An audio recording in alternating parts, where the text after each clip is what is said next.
U.S. food regulations. Breakfast cereals with illegal colorings. Have you ever stopped to think about what's really hidden inside that colorful cereal that looks so innocent at breakfast? In this video, we'll dive into one of the hottest debates in the U.S. food industry: the use of dyes that are considered illegal in other countries, but approved in the U.S. market. Get ready for a straight-to-the-point investigation. Why do ingredients banned in Europe still appear in our favorite cereals? How do loopholes, approvals, and controversies work within the FDA? And most shockingly, what does this mean for our health and the trust we have in the labels we read every day? With clear language, real examples, and international comparisons, this video exposes the game behind the vibrant colors, revealing what the industry prefers not to comment on. If you eat cereal, have children, work with food, or simply like to understand what's behind the supermarket shelves, you can't miss it. Come find out what's really going on in your breakfast. Translated with deepl.com, free version, you're about to hear something that might shift the way you look at your own breakfast. Imagine opening a box of cereal that looks innocent, familiar, and comforting, only to discover that some of the colors inside it wouldn't even be allowed on store shelves in several other countries. That contrast raises a question you can almost feel under your skin. Why is a product considered questionable elsewhere still treated as perfectly normal in the United States? That single tension point opens a doorway to a much deeper reflection about trust, regulation, and the invisible decisions shaping what ends up on your table every morning. Picture yourself standing in the cereal aisle, surrounded by dozens of boxes exploding with bright reds, electric blues, and neon yellows. These colors are designed to reassure you, to look fun and harmless, almost nostalgic. Yet behind that inviting visual lies a system of approval built on thresholds, calculations, and assumptions that most consumers never get to see. It's the kind of system that makes you pause and ask whether convenience and familiarity have been distracting us from a more uncomfortable truth. When something as simple as color can divide global regulatory logic, what else might be slipping through the cracks? This video begins precisely at that point where curiosity collides with reality. Instead of approaching the issue with panic or exaggeration, we'll walk through it like friends trying to understand what's really going on underneath the surface. We'll sift through the logic behind American food regulations, not to accuse, but to clarify. That process becomes a moment of self-awareness, the kind that forces you to question the structures you take for granted. If other regions of the world reject certain dyes because the long-term effects remain uncertain, what does that reveal about the philosophical difference between precaution and permission? Think of this as a modern exploration guided by principles close to a Cartesian mindset, adapted for anyone seeking clear reasoning in a world filled with conflicting information. Instead of accepting whatever is placed in front of us, we strip the topic down to its essence. What do we know? What can we infer? What demands a closer look? When the product is something as ordinary as cereal, the contrast between appearance and regulation becomes even sharper. If clarity begins in questioning, then this is the perfect place to start. By the end of this introduction, you might realize that this isn't just about food dye. It's about the systems you trust, the choices you make, and the layers of information that rarely reach the consumer. So take a breath, keep your mind sharp, and let's step together into a subject that seems simple but reveals more with every layer peeled back. The moment you place a brightly colored cereal piece in your hand, you're looking at the result of a regulatory mindset that prioritizes acceptable limits instead of absolute certainty. In the United States, the logic behind approving food dyes hinges on calculated thresholds, levels deemed safe according to controlled studies and historical use. It sounds orderly on paper, but once you dig into the reasoning, you start to notice how much of it rests on the assumption that the average consumer will eat predictable amounts and live predictable lifestyles. That assumption alone already opens a series of questions that push you to think more critically. Are you really eating the way regulatory models expect you to? Are children truly consuming these products in the controlled patterns imagined during evaluation? This paradox becomes even clearer when you realize that other nations look at the same data and reach completely different conclusions. Instead of asking how much is tolerable, they ask whether the uncertainty itself is acceptable. That shift in perspective changes everything. It forces you to confront the idea that safety is not just a scientific calculation, but a philosophical position. One system tolerates risk if managed. The other avoids risk if unresolved. And you are caught between these two worldviews every time you pick a product off the shelf. When such a simple item reveals such contrasting interpretations, the question becomes unavoidable. What standard are you willing to trust? When you look at a bowl of colorful cereal, you see something playful, almost comforting. But the truth is that those colors were engineered with a purpose that goes far beyond visual appeal. The food industry understands that the human brain responds to color before it recognizes taste, texture, or even hunger. A brighter red can signal sweetness. A deeper yellow can imply richness. A vivid blue can trigger curiosity in a child who has no idea that the shade activating that excitement is completely artificial. This isn't accidental design. It's psychological architecture guiding your expectation of flavor long before the cereal reaches your mouth. The moment this becomes clear, another question naturally arises. If the color is shaping the desire, is the product being chosen for its flavor or for the illusion surrounding it? That realization pushes you to reconsider every memory tied to these foods. Were you enjoying the cereal, or were you enjoying the promise the colors were silently delivering? This is where the conversation deepens, because once you understand how perception is manipulated, the link between marketing strategies and regulatory allowances becomes impossible to ignore. You begin to see that allowing certain dyes isn't just a scientific choice. It's a commercial one, deliberately aligned with how companies want you to feel. Standing at the crossroads between what is allowed and what is avoided around the world, you begin to see a pattern emerging. The dyes approved in the United States but restricted or outright banned in other regions are not chosen at random. Each one carries its own story, shaped by studies, counter-studies, and interpretations that shift depending on who is reading the evidence. When you examine this closely, you realize the debate is not about dramatic, immediate harm. It is about uncertainty layered over decades. Some countries look at that uncertainty and decide the margin is too thin.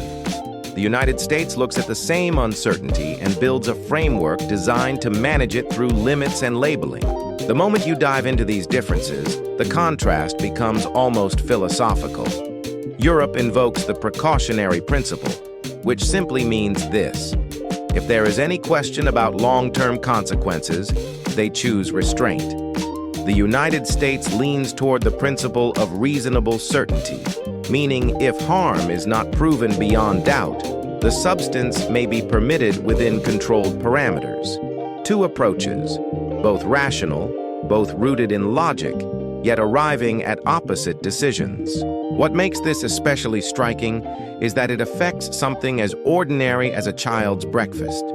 The gulf between those approaches forces you to ask yourself which logic feels more aligned with how you see risk, responsibility, and trust. Once you understand how two regulatory philosophies collide, you start to wonder who actually shapes the outcome of these decisions. The more you explore the internal structure of the American food system, the clearer it becomes that regulation is not an isolated scientific judgment. It is a negotiation between agencies, advisory panels, corporate influence, and economic interests that surround the food industry. Every approved dye has passed through a maze of petitions, reviews, revisions, and rebuttals. That process appears orderly from the outside, yet inside it operates on timelines, resources, and pressures that rarely reach public view. When a corporation submits data supporting the safety of an additive, the system evaluates it, but it also relies heavily on the company's transparency, methodology, and interpretation of the results. This is where the real tension forms. A system built on managing risk rather than eliminating uncertainty naturally creates openings for influence. If you consider how large the cereal industry is and how much financial weight these companies carry, the stakes become undeniable. The question is not whether the process is corrupt, it is whether a structure influenced by economic urgency can ever fully prioritize long-term consumer welfare. When an ingredient's approval hinges on balancing health considerations with market stability, you feel the edges of the system blur. That realization pushes you toward a deeper level of awareness. You begin to recognize that what ends up in your breakfast bowl may reflect more than science. It may reflect the interests of those who benefit from keeping things exactly as they are. When you shift your attention from national decisions to the global stage, the picture becomes even more revealing. Each country is not just regulating for safety, but also positioning itself within an international landscape where food standards function as both protection and leverage. Nations with stricter rules often see themselves safeguarding public health through caution. Nations with more flexible rules may interpret those restrictions as obstacles to trade or innovation. This turns food regulation into a subtle form of diplomacy. Decisions about dyes, additives, and formulations become tools shaping which products can enter which markets.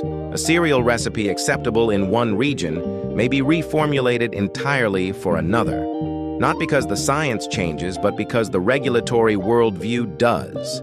This creates a quiet but powerful divide. Consumers in different parts of the world receive different versions of the same product, each shaped by political philosophy, economic pressure, and cultural expectation. The United States often becomes the outlier, maintaining approvals that many countries consider outdated or unnecessarily permissive. That inconsistency raises a question with weight. If multinational corporations already produce dye-free or naturally colored versions of their cereals for markets abroad, why are those same options not the default in the United States? The answer exposes a reality that is uncomfortable to ignore. Regulatory decisions do not always evolve with modern understanding. Sometimes they remain anchored in past assumptions because changing them would disrupt a system that has grown too accustomed to convenience and profit. This moment of clarity challenges you to reconsider what standard truly reflects progress. As you trace this global divide back to daily life, the conversation shifts from systems and structures to something far more personal. What actually happens inside the human body when these synthetic dyes are consumed? The science is not framed in dramatic terms. There is no immediate shock, no sudden collapse, no cinematic danger. The real question is subtler. It revolves around how these compounds interact with developing bodies, how they may influence behavior, and how cumulative exposure over years might create patterns that are difficult to detect in short-term studies. Some research points to links between artificial dyes and behavioral changes in children, especially those already sensitive to certain stimuli. Other studies argue the effects are small or inconsistent. Yet the existence of these contradictions is exactly what pushes you to look more closely. This brings you to an uncomfortable but necessary realization. When science is divided, the consumer is left navigating uncertainty alone. You start to notice how easily a system built around acceptable limits can overlook individual variability. A child who eats cereal more frequently than the model predicts, a household where multiple artificially colored foods appear throughout the day, or a genetic predisposition to certain sensitivities can slowly shift the equation. These possibilities force you to rethink the concept of safety. Safe for whom? Safe under what circumstances? Safe according to whose assumptions? The moment you ask those questions, you begin to see that this topic is not about fear. It is about clarity. It is about understanding the distance between what is allowed and what is proven, and how much responsibility falls on you when that distance is wider than expected. Once you absorb the scientific uncertainty and the global contrasts, you start to wonder how an industry built on tradition and convenience could possibly adapt. The truth is that the shift is already happening. even if quietly. Around the world, brands are reformulating their products using naturally derived pigments from sources like spirulina, turmeric, beet concentrate, and anthocyanin-rich fruits. These alternatives do more than replace artificial dyes. They reshape the entire conversation about what food should look like and how transparent companies should be about their ingredients. The transition is rarely marketed loudly because it forces consumers to confront an uncomfortable fact. If these natural options work perfectly well in other regions, then the continued use of synthetic dyes in the United States is no longer a matter of necessity. It is a matter of choice. This realization opens a new line of thought. A shift toward natural coloring does not happen because regulations change overnight. It happens because consumer awareness reaches a point where companies can no longer ignore it. The moment people begin to question why their cereal looks different from versions sold elsewhere, the industry feels the pressure to evolve. This push comes from a collective awakening, a moment when clarity and curiosity overpower habit and nostalgia. When you understand that the future of food is quietly being shaped by these choices, you start to see your own role in the process. Individuals influence markets more than they realize, and when enough people demand better, the system begins to bend toward progress. With the landscape shifting toward natural ingredients, the focus turns to the only place where change becomes real and measurable: your everyday decisions. This is where the conversation leaves the realm of systems and science and enters the domain of personal responsibility. Not responsibility in a heavy or moralistic sense, but in the sense of awareness. Once you understand how these products are made, why they're approved, and how they differ around the world, you begin to see your grocery choices through a sharper lens. Reading a label stops being a chore and becomes a moment of clarity. You start to recognize which colors are synthetic, which names signal natural alternatives, and which brands have already embraced cleaner formulations because consumers demanded it. This awareness naturally leads to a shift in behavior. You find yourself choosing options that align better with your values, your health, and your understanding of risk. You begin to question whether you want to rely on regulatory systems that tolerate uncertainty or whether you prefer products designed under stricter philosophies. This is not about fear. It is about alignment. When you realize you can shape your environment through simple choices, the entire situation transforms. The cereal aisle is no longer a passive space. It becomes a place where your clarity influences the future. Each decision pushes the industry closer to transparency and forces companies to adapt to a market that refuses to settle for outdated assumptions. This is where personal awareness becomes a collective force. When all these layers come together, you are left standing in a moment where the ordinary becomes revealing. A simple breakfast staple exposes the complexity of regulation, the tension between philosophies, the influence of global markets, the weight of scientific uncertainty, and the shifting tide of consumer awareness. This is where everything converges into a single pressing question. If something as basic as cereal carries so many hidden decisions, what else might deserve a closer look? That question becomes the spark that pushes you beyond habit and into genuine clarity. You start to understand that trust is not built on appearances or tradition. It is built on knowledge, awareness, and the willingness to question even the most familiar parts of daily life. As you reach this point, a new perspective forms.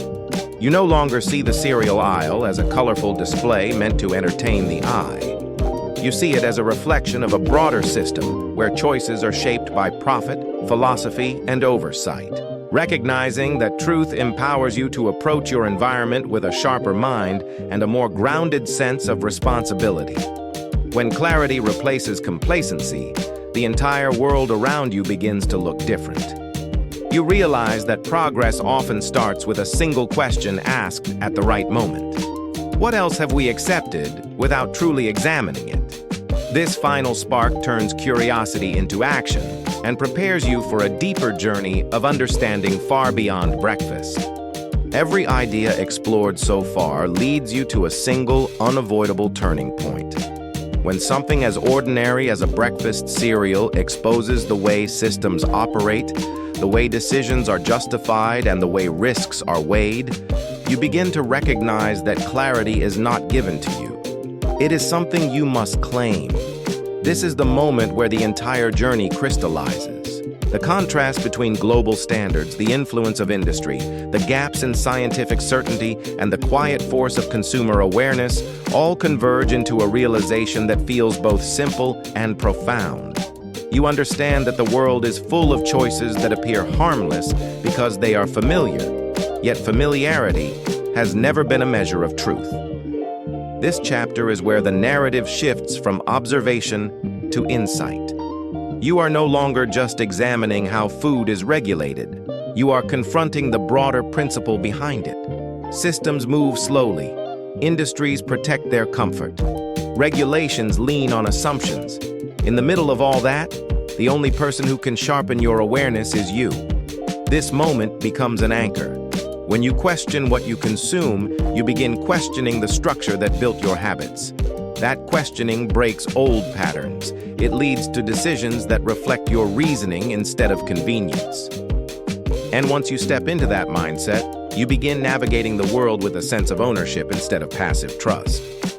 What started as a discussion about artificial dyes becomes a doorway to something far more expansive. It becomes a shift in how you approach information, how you interpret risk, how you define trust, and how you respond to systems that expect you not to look too closely. Progress begins here, not with panic or rebellion, but with conscious examination. When you recognize that clarity begins with a single question asked at the right moment, everything around you starts to take shape in a new way. The world becomes sharper, your decisions become intentional, and the power to influence what comes next moves quietly but unmistakably into your hands.